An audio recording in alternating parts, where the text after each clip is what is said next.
Sahabat sehat, kamu pernah bayangkan nggak? Di kampung tempat saya tumbuh di Jawa Tengah, banyak bapak-bapak yang dulu rajin ke pasar subuh atau salat berjamaah di masjid. Sekarang mengurung diri, bukan karena sakit parah, tapi karena malu. Ya, malu karena merasa sudah tidak berfungsi sebagai laki-laki, dan lebih mengejutkan lagi, banyak dari mereka yang akhirnya mencoba cara aneh untuk balik perkasa. Salah satunya, mengoleskan minyak kayu putih ke MRP, alat vital pria. Raka, itu bukan sekadar eksperimen iseng. Itu tanda bahaya yang seringkali tidak disadari. Jangan remehkan rasa hangat yang salah tempat. Penis bukan tempat uji coba tradisional. Setuju, Dok. Dan hari ini, kita akan bahas fenomena ini bersama seorang pakar luar biasa. Beliau bukan hanya dokter geriatri terkemuka di Indonesia, tapi juga penasihat Pusat Perawatan Lansia Jakarta Bali dan penulis buku fenomenal Sehat di Usia Emas. Selamat datang, Dr. Siti Setiati. Terima kasih, Raka. Saya senang sekali bisa berbagi, apalagi untuk edukasi yang sangat mendesak seperti ini. Oke, Dok. Langsung aja ya. Kenapa tiba-tiba minyak kayu putih jadi populer untuk alat vital pria? Jawaban singkatnya, viral. Tapi lebih dalam lagi, ini karena banyak pria merasa kehilangan vitalitas tapi malu berkonsultasi. Akhirnya mereka percaya tips dari media sosial yang belum tentu aman. Banyak yang bilang, saya coba, hangatnya enak, jadi tahan lama. Tapi hangat itu artinya apa secara medis? Artinya, tubuhmu sedang diserang. Sensasi panas dari minyak kayu putih berasal dari senyawa cineole. Di kulit biasa, mungkin aman. Tapi penis, jaringan tipis, banyak saraf. Hangat jadi terbakar. Bisa menyebabkan iritasi hebat, peradangan, bahkan luka terbuka. Waduh, berarti sensasi jos itu bisa jadi reaksi alergi? Betul. Bahkan bisa sampai ke saluran kencing. Kalau minyak masuk ke uretra, bisa menyebabkan nyeri saat buang air kecil, infeksi saluran kemih, dan dalam kasus berat, kerusakan jaringan erektil. Ya ampun. Dan banyak orang nggak tahu ini. Ya, Dok? Sayangnya begitu. Saya pernah tangani pasien dari Bekasi, usia 63 tahun. Dia oles minyak kayu putih karena lihat video viral. Akibatnya, penisnya bengkak dan memerah. Dia datang ke klinik sambil menangis. Bu dokter, saya tuh nggak bisa pipis. Duh, itu menyayat hati. Dan saya yakin bukan 1-2 kasus saja. Benar, banyak yang malu. Akhirnya diam-diam menderita. Padahal, fungsi seksual itu penting, bukan cuma untuk hubungan, tapi juga untuk harga diri dan kesehatan mental. Sahabat sehat, coba renungkan ini. Kamu rela pertaruhkan masa depan organ vital hanya demi rasa panas sesaat. Dan satu hal penting, tidak ada bukti ilmiah bahwa minyak kayu putih bisa memperbesar penis, memperpanjang ereksi, atau meningkatkan stamina. Itu semua mitos yang dibungkus sensasi ya. Tapi Dok, kenapa orang tetap percaya? Karena sering lihat, sering dengar. Itu yang disebut repetition bias. Semakin sering kamu dengar klaim palsu, semakin kamu percaya walau tanpa bukti. Ditambah algoritma media sosial hanya tampilkan yang viral, bukan yang benar. Jadi makin banyak yang lihat, makin berani coba. Dan akhirnya banyak yang terluka, secara fisik dan secara psikologis. Ada pasien lansia di Yogyakarta yang setelah iritasi parah, jadi takut berhubungan intim, bahkan tidak mau disentuh istrinya selama berbulan-bulan. jadi bukan hanya penis yang rusak, tapi juga keharmonisan rumah tangga. Tepat. Itulah kenapa saya selalu bilang, seksualitas di usia emas bukan tabu, tapi butuh pendekatan ilmiah dan kasih sayang. Kita semua belajar banyak hari ini. Tapi sahabat sehat, tunggu dulu. Kamu lagi nonton dari mana nih? Bandung, Makassar, Pontianak, atau dari desa kecil di Lampung Barat? Yuk tulis komentar dan sebutkan usia kamu. Aku benar-benar ingin tahu siapa saja yang ikut ngobrol hari ini. Nah Dok, kalau begitu, apa solusi sebenarnya? Kalau minyak kayu putih bukan jawabannya, Lalu apa yang bisa membantu pria tetap sehat, tetap kuat? Pertanyaan bagus, Raka. Jawabannya, kembali ke akar. Bukan minyak ajaib, tapi makanan sederhana yang sudah ada di budaya kita. Salah satunya, tempe. Lagi-lagi tempe, makanan kampung yang sering diremehkan. Justru itu, tempe kaya isoflavon, protein, dan probiotik dari fermentasi. Bisa bantu menjaga hormon pria, terutama di atas usia 50. Wah, jadi tempe bukan cuma untuk lauk hemat. Bisa jadi senjata utama menjaga vitalitas kalau dikonsumsi rutin, ditambah pola makan bergizi, olahraga ringan, dan tidur cukup. Luar biasa. Sahabat sehat, saya tahu ini baru permulaan. Masih banyak yang ingin kita gali. Dari solusi alami lain sampai latihan yang bisa bantu performa tanpa risiko. Kita akan bahas semuanya. Tapi satu pesan dulu. Jangan ikut tren tanpa paham risikonya. Penis bukan tempat eksperimen. Jaga dia, seperti kamu jaga nama baikmu. Wah, sahabat sehat. Saya semakin yakin bahwa solusi enggak harus mahal dan ekstrem. Tapi dok, selain tempe, apakah ada bahan lokal lain yang bisa bantu vitalitas pria?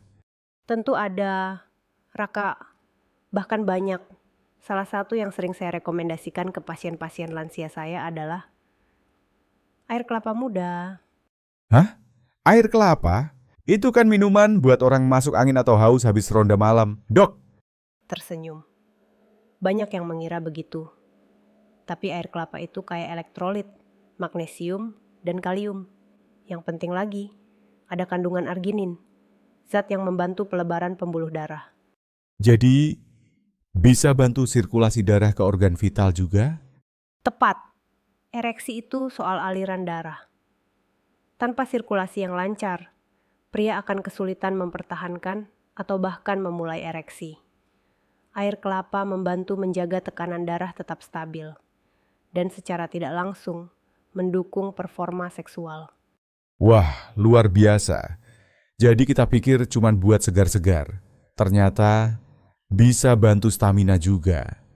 Iya, bahkan saya punya pasien di Klaten, Pak Sumarno, 70 tahun. Setiap pagi dia minum air kelapa segar dari pohon di pekarangan. Dan percaya enggak, beliau tetap aktif berkebun, jalan kaki ke masjid, dan masih romantis sama istrinya. Inspiratif banget itu. Sahabat sehat, kamu kenal enggak pria seperti Pak Sumarno di sekitar kamu? Tulis di komentar. Kita butuh lebih banyak cerita positif kayak gitu. Dan bukan hanya air kelapa. Ada satu lagi yang sering saya sebut sebagai senjata rahasia dalam dapur orang Indonesia. Pisang. Waduh, pisang juga. Saya makin lapar ini. Dok! Tersenyum. Pisang mengandung potasium, vitamin B6, dan triptofan. Ini berperan dalam menstabilkan suasana hati, produksi energi, dan membantu produksi testosteron. Wah, jadi kalau makan pisang tiap hari, bisa lebih semangat dan enggak gampang marah? Betul, bukan hanya semangat, tapi juga lebih rileks. Dan hormon stabil berarti gairah seksual juga lebih seimbang. Nah, sekarang sudah ada 3 senjata lokal. Tempe, air kelapa, pisang, murah, mudah dicari, dan halal semua. Dan ingat, ini bukan sekadar makanan. Ini gaya hidup. Kalau kamu makan tempe, tapi tiap malam begadang sambil rokokan, ya percuma. Aduh, kena banget itu. Dok, banyak bapak-bapak kampung saya yang malam-malam masih ngopi 3 gelas sambil hisap rokok ke tengan. Itulah yang harus diubah. Vitalitas tidak datang dari gosokan instan, tapi dari perawatan menyeluruh. Tapi dok, ada juga yang bilang, saya sudah makan sehat, tapi masih cepat lelah. Itu karena apa ya? Salah satu penyebabnya, otot dasar panggul melemah. Itulah kenapa saya selalu ajarkan latihan Kegel untuk pria. Wah, latihan Kegel buat pria juga? Tentu, banyak yang kira ini cuma buat ibu-ibu habis melahirkan. Padahal pria juga punya otot panggul bawah yang memengaruhi kontrol ejakulasi, kekuatan ereksi, bahkan kemampuan menahan pipis, kenasung. Bisa diajarkan sekarang enggak, dok? Biar sahabat sehat di rumah bisa ikut juga. Bisa. Duduk nyaman. Bayangkan kamu sedang menahan kencing. Kencangkan otot itu selama 5 detik, lalu lepas. Ulangi 10 kali, lakukan 2-3 kali sehari.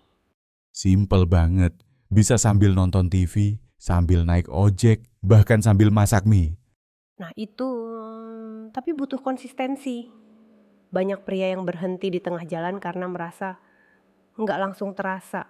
Tapi ini bukan sulap, ini latihan.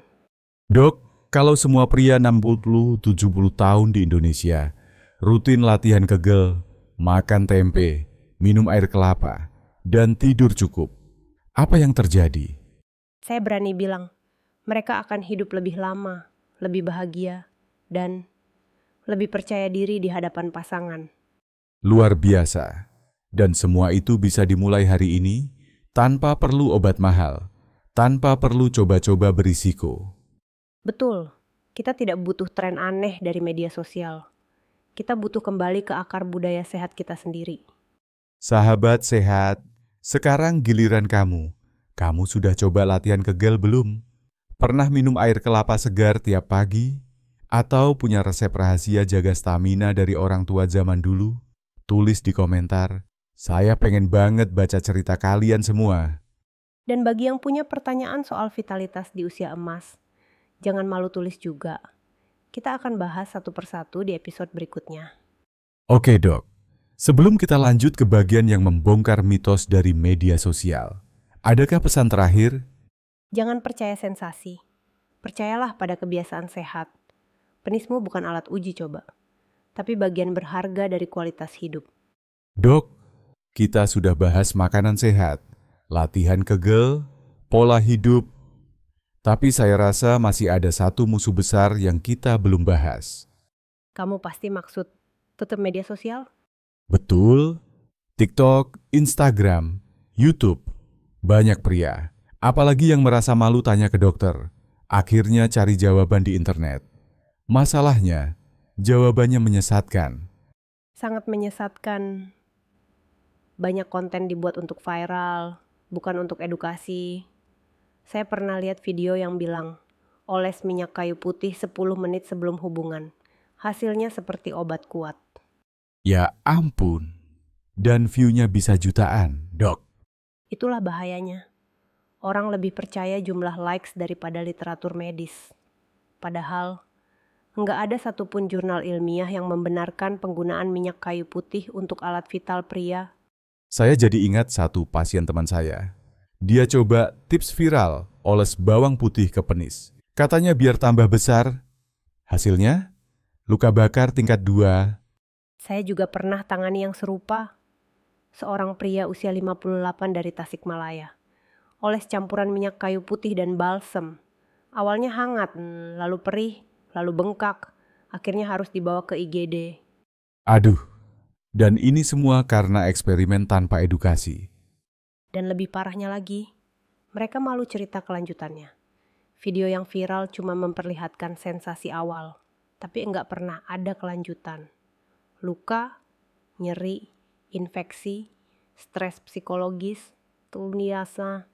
Dan saya yakin, enggak ada satupun dari mereka yang bikin video setelah 3 hari pakai balsem, penis saya melepuh. Padahal itu yang perlu diketahui orang. Tepat. Dan ini bukan cuma soal informasi palsu, tapi juga budaya malu yang mencegah orang cari pertolongan medis. Jadi mereka memilih diam sambil menderita. Dok, kenapa sih banyak pria Indonesia merasa harus diam dan tangguh meskipun sakit? Karena dari kecil mereka diajarkan, laki-laki tidak boleh mengeluh. Tapi itu salah. Merawat diri bukan kelemahan, itu bentuk tanggung jawab. Apalagi kalau sudah berumah tangga. Saya setuju banget, justru pria yang berani periksa, konsultasi, tanya, adalah pria sejati. Betul. Dan itulah yang harus kita ubah. Kesehatan seksual itu bagian dari kesehatan umum. Bukan tabu, bukan aib, dan bukan urusan coba-coba lewat eksperimen ngawur. Sahabat sehat, coba bayangkan, kamu punya motor kesayangan, kamu enggak mungkin uji coba oli sembarangan di mesin, kan? Lah kok organ tubuhmu sendiri kamu berani olesin sembarangan? Analogi yang bagus sekali. Penis itu bagian dari sistem sirkulasi, saraf, dan hormon. Kalau salah perlakuan, bisa merusak sistem tubuh lainnya. Apakah benar, Dok, kalau luka di penis yang tidak tertangani bisa memicu komplikasi serius? Sangat mungkin, mulai dari infeksi kulit, menyebar ke saluran kencing, hingga bisa masuk ke darah. Bahkan ada kasus ekstrim yang menyebabkan gangguan ginjal karena infeksi naik ke atas. Wah, dan itu semua hanya karena percaya tips murah meriah dari media sosial. Tepat. Maka dari itu, saya imbau, jangan cari solusi instan dari orang yang bukan ahli. Cari informasi dari dokter, klinik resmi, atau sumber medis terpercaya. Tapi kadang, info dari dokter terasa membosankan, sedangkan info dari TikTok lebih menghibur. Karena kesehatan bukan hiburan. Kalau kamu pengen hiburan, nonton sinetron. Tapi kalau kamu pengen ereksi yang sehat dan aman, ya harus belajar dari yang benar. Tertawa. Wah, itu quote of the day. Dok, kalau mau ereksi sehat, jangan belajar dari selebgram. Tersenyum. Saya serius. Kalau ada yang butuh info, banyak klinik sekarang punya layanan telekonsultasi. Aman, rahasia, dan tidak menghakimi. Sahabat sehat, kamu pernah merasa bingung soal masalah vitalitas? Pernah coba tips aneh dari internet? Ceritain di komentar. Mungkin ceritamu bisa bantu orang lain juga. Dan kalau kamu pernah alami iritasi, jangan diam. Konsultasi lebih awal itu jauh lebih murah dan lebih ringan daripada harus ke rumah sakit karena infeksi. Dan bukan cuma fisik yang bisa kena, ya dok? Tapi juga rasa percaya diri. Betul, banyak pria yang setelah mengalami trauma seksual karena kesalahan eksperimen, jadi menarik diri, merasa gagal sebagai pasangan. Padahal itu bisa dicegah dari awal. Dok, apa satu pesan yang ingin disampaikan untuk semua pria usia 60 ke atas yang nonton sekarang? Jangan percaya tren, percayalah pada tubuhmu sendiri. Dengarkan sinyalnya, dan rawatlah dengan kasih sayang. Jangan biarkan rasa penasaran menghancurkan masa depan. Pesan yang sangat kuat. Dok, terima kasih. Dan sahabat sehat, jangan lupa ya, klik like kalau kamu merasa topik ini penting, dan share ke teman atau keluarga yang mungkin belum tahu bahayanya eksperimen asal-asalan. Dan tetap di sini, karena di segmen berikutnya kita akan bahas tips praktis. Bagaimana menjaga fungsi seksual tetap prima tanpa harus pakai bahan kimia atau produk mencurigakan. Sahabat sehat, kita sudah membongkar semua fakta dan mitos seputar minyak kayu putih dan tren-tren berbahaya dari media sosial. Sekarang waktunya kita bahas, gimana caranya menjaga fungsi seksual di usia emas, tanpa eksperimen aneh. Langkah pertama, ubah mindset dulu. Banyak pria usia 60-70 berpikir gairah menurun itu takdir. Padahal itu bisa dicegah, bahkan bisa ditingkatkan, asal tahu caranya. Nah, ini yang penting, jangan langsung pasrah. Tapi mulai dari mana, dok? Mulai dari pola makan. Kita sudah bahas tempe, air kelapa, pisang. Tapi jangan lupakan juga sayuran hijau, bayam, kangkung, daun kelor. Semua itu bantu sirkulasi darah. Jaga hormon tetap seimbang. Jadi, bukan cuma buat ginjal sehat atau jantung, tapi juga yang di bawah tetap aktif. Betul. Dan jangan remehkan ikan laut, seperti ikan kembung, tongkol, atau tuna. Kandungan omega 3-nya bantu pelumasan sendi dan melancarkan aliran darah. Waduh, selama ini saya pikir ikan cuma buat kolesterol. Ternyata bisa buat stamina juga. Justru itu, banyak manfaat tersembunyi dari makanan tradisional kita yang selama ini dianggap biasa. Sayangnya, terlalu banyak orang berpaling ke produk instan karena iklan yang menggoda. Tapi seringkali produk suplemen itu mahal dan enggak jelas isinya. Iya, ada yang bahkan dicampur bahan kimia keras, seperti sildenafil ilegal. Efeknya bisa mendadak pusing, tekanan darah drop, bahkan pingsan. Waduh, itu bisa fatal. Apalagi buat pria yang punya tekanan darah tinggi atau diabetes. Tepat. Dan sayangnya, justru kelompok usia 60-an yang paling sering jadi korban iklan palsu semacam itu. Oke, kita sudah punya makanan sehat. Terus apa lagi, Dok, yang bisa bantu performa pria tanpa efek samping? Aktivitas fisik teratur. Tidak perlu lari maraton. Cukup jalan kaki 30 menit tiap pagi. Atau naik turun tangga 10 menit. Itu sudah cukup untuk jaga sirkulasi dan hormon. Nah, ini bisa banget dilakukan di kampung. Jalan keliling sawah, ke masjid, atau ke pasar. Tepat. Yang penting rutin. Tubuh itu seperti mesin diesel. Kalau dipanaskan tiap hari, tetap prima. Tapi kalau dibiarkan diam seminggu, susah nyala lagi. Analoginya mantap. Dok, tapi bagaimana dengan tidur? Banyak orang tua yang tidur larut, bangun terlalu pagi. Itu juga harus diperhatikan. Tidur cukup, 6-8 jam. Sangat penting. Saat tidur, tubuh memproduksi hormon testosteron. Kalau kurang tidur, kadar hormon turun. Akhirnya, gairah juga ikut menurun. Jadi begadang nonton sinetron malam bisa bikin mesin loyo? Tersenyum. Bisa banget. Apalagi kalau sambil ngopi dan ngemil gorengan, itu combo penghancur testosteron. Waduh, saya kebayang bapak-bapak di kampung yang tiap malam duduk depan warung, ngopi 3 kali sambil nonton bola. Itu kebiasaan yang perlu dikurangi. Ganti dengan tidur lebih awal, bangun pagi, dan jalan kaki. Dan kalau bisa, mulai latihan kegel seperti yang kita bahas sebelumnya. Dok, gimana kalau ada pria yang merasa semua ini sudah terlambat? Usia sudah 70, gairah menurun. Hubungan dengan pasangan sudah hambar. Tidak ada kata terlambat. Raka, saya punya pasien di Bali, Pak Gusti, 74 tahun.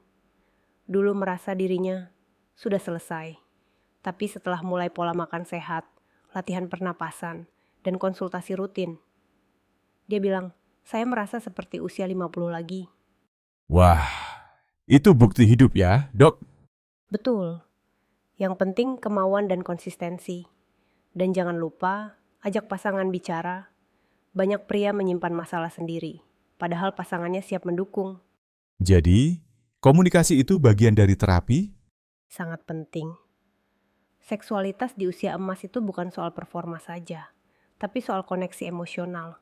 Sentuhan, pelukan, obrolan intim, semua itu menyehatkan. Wah, ini pelajaran besar. Sahabat sehat, jangan remehkan kekuatan ngobrol bareng pasangan ya. Kadang obrolan hangat bisa lebih manjur dari pil apapun.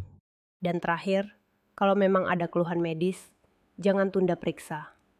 Banyak layanan klinik sekarang ramah lansia, tidak menghakimi, dan bisa bantu dengan profesional. Dok, boleh saya simpulkan sebentar? Silakan, Raka.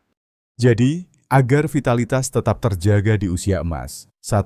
Makan sehat, tempe, air kelapa, pisang, ikan, sayur. 2. Olahraga ringan dan latihan kegel. 3. Tidur cukup dan kurangi stres. 4. Hindari suplemen aneh atau oles-oles berisiko. 5. Konsultasi ke dokter kalau perlu. 6. Dan bicara jujur dengan pasangan. Itu ringkasan yang sempurna. Dan semoga bisa jadi awal perubahan hidup banyak orang. Sahabat sehat, sekarang giliran kamu. Dari semua tips hari ini, mana yang paling kamu siap mulai besok? Komentarnya saya tunggu ya. Dok, makin saya pikir-pikir, makin terasa jelas. Masalah vitalitas pria di usia emas itu seperti gunung es. Di atas terlihat tenang, tapi di bawah penuh tekanan, kecemasan, bahkan rasa malu. Betul sekali, Raka. Banyak pria menyimpan masalah itu dalam diam. Mereka merasa harus kuat, nggak boleh cerita, dan akhirnya mencari jalan pintas yang berbahaya. Seperti oles minyak kayu putih, balsem, bahkan ada yang coba semprot obat serangga. Menarik napas. Itu tragis. Saya pernah menangani pasien usia 67 dari Padang Panjang yang mencoba semprot semacam minyak angin ke penis karena katanya bisa bikin tahan lama. Hasilnya, luka bakar di bagian glans dan harus dirawat selama 2 minggu. Astaga, Dan itu hanya karena dia merasa malu bicara ke istri atau dokter? Ya, dan itulah kenapa kita harus terus bicara. Buka ruang diskusi, edukasi dengan bahasa yang ringan tapi serius, seperti yang kita lakukan hari ini. Saya rasa episode ini sangat penting, bukan hanya untuk pria, tapi juga untuk pasangan, keluarga, bahkan anak-anak yang ingin orang tuanya tetap sehat. Tepat, karena vitalitas bukan hanya soal hubungan intim, tapi juga soal kualitas hidup. Pria yang sehat secara seksual biasanya juga lebih percaya diri, lebih aktif, lebih bahagia. Dan sebaliknya, yang mengalami penurunan tapi tidak ditangani, bisa jadi mudah tersinggung, murung, bahkan menarik diri dari lingkungan. Saya sering lihat itu, ada pria yang dulu aktif di masjid, pasar, arisan RT. Tiba-tiba mengurung diri, bukan karena sakit fisik, tapi karena merasa tidak berguna lagi sebagai laki-laki. Padahal, itu bisa dicegah, ya dok? Sangat bisa, asal tahu cara dan mau berubah. Tapi perubahan itu sulit. Dok, terutama untuk generasi orang tua kita yang sudah terbiasa dengan urusan bawah jangan dibahas. Itulah kenapa perlu pendekatan budaya. Misalnya, kita tidak bicara soal seks langsung, tapi kita bilang menjaga kebugaran agar tetap bisa aktif di masjid, bisa antar cucu ke sekolah, bisa bantu istri masak di dapur. Nah, itu bagus. Fokus pada fungsi dan hubungan keluarga. Karena usia 60-70 bukan akhir, justru masa emas untuk menikmati hidup, tapi hanya bisa dinikmati kalau tubuh dan pikiran sehat. Dan jangan korbankan itu semua hanya karena rasa penasaran sesaat akibat video viral. Ya, sensasi 5 menit bisa jadi penyesalan bertahun-tahun. Kita harus berhenti menganggap eksperimen itu sepele. Karena organ vital tidak punya cadangan. Sekali rusak, tidak ada suku cadangnya. Waduh, itu ngena banget. Dok, organ vital tidak punya suku cadang. Tersenyum. Itu saya katakan ke semua pasien saya. Sama seperti hati, ginjal, atau otak, harus dijaga sejak sekarang, bukan setelah terlambat. Jadi apa saja 3 kesalahan terbesar yang sering dilakukan pria lansia soal kesehatan seksual? Pertama, diam dan tidak cari pertolongan. Kedua, percaya tips viral tanpa bukti ilmiah. Ketiga, lupa bahwa perubahan kecil bisa berdampak besar jika dilakukan konsisten. Dan dari semua solusi yang kita bahas tadi, tempe, air kelapa, latihan kegel, komunikasi, mana yang paling penting? Yang paling penting, kemauan untuk berubah. Semua tips tidak ada gunanya kalau tidak dilakukan. Tapi satu langkah kecil hari ini bisa mencegah bencana esok hari. Sahabat sehat, kamu dengar itu? Mulailah dari langkah kecil. Ganti sarapan mie instan dengan tempe goreng dan pisang. Jalan kaki keliling rumah pagi hari, matikan TV jam 9 malam, latihan kegel sebelum tidur. Itu semua bisa kamu mulai besok. Dan jangan lupa bicara. Ke pasangan, ke anak, ke dokter. Jangan simpan rasa malu itu sendirian. Saya jadi ingin tanya ke penonton.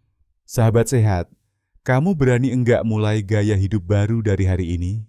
Yuk tulis di komentar. Langkah kecil apa yang kamu siap coba? Dan bagi yang sudah pernah alami iritasi atau efek samping dari eksperimen aneh, ayo berbagi cerita. Bukan untuk malu-maluin, tapi supaya yang lain tidak jatuh ke lubang yang sama. Terakhir, Dok, kalau ada satu kalimat penutup untuk semua pria usia emas di Indonesia, apa yang ingin Ibu sampaikan? Jagalah tubuhmu, terutama yang paling sensitif, dengan cinta dan pengetahuan. Jangan beri ruang untuk eksperimen sembrono. Karena organ vitalmu bukan tempat cari sensasi, tapi tempat menyimpan masa depan. Wah, Dok, saya pribadi merasa sangat tercerahkan hari ini. Banyak hal yang awalnya saya anggap sepele, ternyata dampaknya luar biasa. Saya senang mendengarnya, Raka, karena memang tujuan kita hari ini bukan sekadar membahas minyak kayu putih, tapi menggali lebih dalam tentang bagaimana merawat diri di usia emas. Kok gini ya, adias, kemenas. Dan semua itu berawal dari satu pertanyaan yang banyak dianggap lucu. Apa yang terjadi kalau oles minyak kayu putih ke MRP? Tapi dari pertanyaan itu, kita temukan realita. Banyak pria di luar sana merasa cemas, bingung, dan kesepian dalam menghadapi perubahan bahan tubuhnya. Jadi mereka cari jawaban sendiri, tanpa panduan, dan akhirnya eksperimen. Iya, tapi tubuhmu bukan tempat eksperimen, terutama area sensitif seperti penis, yang punya peran penting dalam kesehatan secara menyeluruh. Sahabat sehat, kalau kamu pernah merasa seperti itu, tahu nggak? Kamu tidak sendiri dan kamu tidak salah. Tapi yang terpenting adalah kamu punya pilihan. Pilihan untuk berubah, untuk lebih peduli, untuk mulai merawat diri, bukan menyiksa diri. Jadi, hari ini kita belajar banyak. Dan saya ingin kita rangkum sebentar ya. Dok, Silakan, Raka. 1. Minyak kayu putih bukan untuk alat vital. Bisa menyebabkan iritasi, luka bakar, bahkan komplikasi serius. 2. Trik-trik viral di media sosial belum tentu aman. Jangan ikut-ikutan tanpa paham risiko. 3. Makanan tradisional Indonesia seperti tempe, air kelapa, pisang, ikan laut, sayuran adalah senjata alami untuk menjaga vitalitas pria. 4. Latihan fisik sederhana dan kegel bisa bantu kontrol ereksi, durasi, dan kekuatan. 5. Tidur cukup, kurangi stres, dan jangan ragu bicara ke pasangan atau dokter. Dan yang terakhir, berhenti malu untuk jaga kesehatan seksual. Ini bukan soal tabu, ini soal kualitas hidup, harga diri, dan kasih sayang terhadap diri sendiri dan pasangan. Dok, saya yakin banyak penonton sekarang berpikir, saya sudah terlanjur pernah coba. Atau, saya sudah usia 70, apakah masih bisa berubah? Jawaban saya selalu sama, tidak ada kata terlambat. Perubahan bisa dimulai hari ini. Bahkan dengan langkah sekecil mengganti gorengan malam dengan pisang rebus. Atau dengan bangun 30 menit lebih pagi untuk jalan kaki, 20 menit. Jadi, tidak perlu nunggu obat ajaib, karena keajaiban ada di kebiasaan. Betul, tubuh kita pintar. Kalau kita rawat dengan cinta dan disiplin, ia akan membalas dengan kekuatan dan ketahanan yang luar biasa. Sahabat sehat, izinkan saya berbicara sedikit dari hati. Saya tumbuh di lingkungan yang tidak pernah membahas soal kesehatan pria. Semua dianggap wajar, dibiarkan menua tanpa bimbingan. Tapi hari ini, kita ubah itu bersama. Kita buka ruang aman, kita edukasi, kita rangkul semua yang butuh. Saya bangga denganmu, Raka, dan dengan semua penonton yang menyimak dari awal sampai akhir. Karena menyimak topik ini saja, sudah bentuk keberanian. Terima kasih, Dok. Tapi perjuangan belum selesai, karena edukasi perlu diteruskan. Di keluarga, di komunitas, di warung kopi, bahkan di masjid. Setiap tempat adalah tempat edukasi. Asal niatnya tulus, jangan tunggu sakit baru sadar. Jadilah contoh, karena perubahan dimulai dari satu orang yang berani bertanya. Dan buat kamu yang nonton sampai sini, ayo tunjukkan keberanianmu. Tulis di komentar, satu hal yang paling mengubah cara pandang kamu setelah nonton episode ini. Kamu bisa tulis, saya berhenti percaya video TikTok, atau saya mau coba latihan kegel, atau saya siap bicara ke istri. Apapun itu, saya akan baca dan balas sebanyak mungkin. Dan saya titip pesan, Raka, Silakan, Dok. untuk semua pria usia emas dan pasangan yang mendampingi mereka, jangan kejar sensasi, kejarlah makna, kejarlah kedekatan. Karena cinta bukan soal kuat atau tidak kuat, tapi soal hadir, mendengar, dan tumbuh bersama. Dok, saya merinding dengar itu. Terima kasih sudah hadir di sini. Terima kasih untuk 30 tahun lebih dedikasi di dunia kesehatan lansia. Dan terima kasih untuk membuka mata kami semua. Saya pun berterima kasih. Mari terus sebarkan pesan ini untuk Indonesia yang lebih sehat. Dari pasar, dari kampung, dari masjid. Ting, sampai ke rumah-rumah semua keluarga. Sahabat sehat, jangan lupa like, share, dan subscribe ya, supaya kita bisa terus bahas hal penting seperti ini. Dan sampai jumpa di episode berikutnya. Tetap sehat, tetap logis, dan tetap sayangi tubuhmu. Salam sehat dan jangan coba-coba. Rawatlah yang sudah kamu miliki dengan penuh tanggung jawab.